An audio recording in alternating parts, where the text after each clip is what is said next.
Yung ganitong luto sa chicken, sarap. Hindi nakakaumay. Perfect pambaon. Lightly coated tender chicken pieces paired with a zesty lemon sauce that strikes the perfect balance between tangy and sweet. Pero vegetables muna inan ako. Kaya naman, Tara, let's eat. Charot, let's cook syempre. Beb, kakain na. Chicken breast. Masaka. Yes.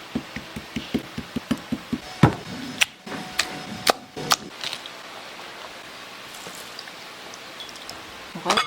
Salt, pepper, Spanish paprika, and other spices na gusto nyong ilagay. Pero optional lang to, pwedeng asin at paminta. Oregano, basil, oops, sarado po pala. Sarado ka. Rosemary. Liquid seasoning, meron lang ako kaya maglalagay ako para di sayang. Pero kung wala, pwedeng oyster sauce, soy sauce. Garlic. Gagadirin lang din natin para mas mabilis. Vinegar, mga 1 teaspoon. Then mix. Mamarinate ko lang siya for 30 minutes to 1 hour, pero pwede din namang overnight. Lagay muna natin sa ref. Kung overnight, mas okay kung sa airtight container.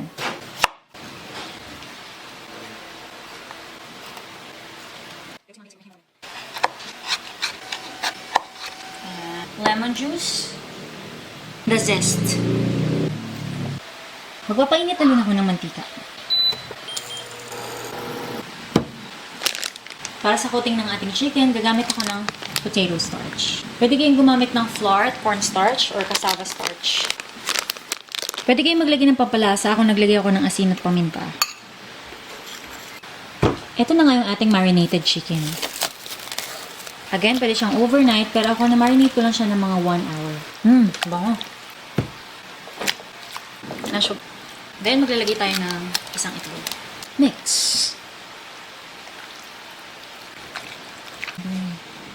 Then, coat it with our potato starch or flour mixture.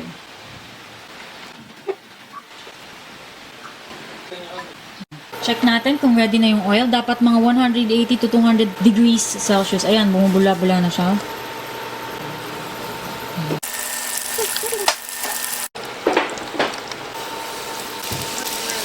Sarap pa. Sarap niya.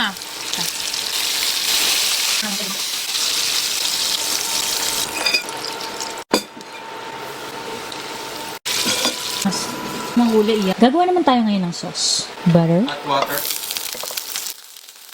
Garlic, lemon juice.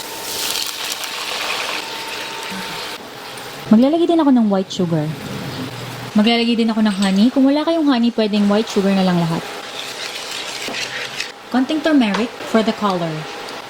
Apple vinegar yung gamit ko. Konti lang, mga 1 teaspoon. Chili flakes, optional. Oh, tama na. Tamaan ko na. Slurry. Itong water, nilagyan ko lang ng cornstarch para lumapit. It's still opaque. Ayan, parang white pa yung nakikita nyo, pero mamaya magiging translucent din yan. Okay.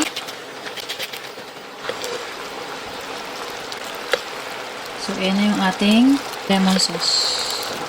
Kung mapapansin nyo, translucent na yung ating sauce. Chicken, boom. To go.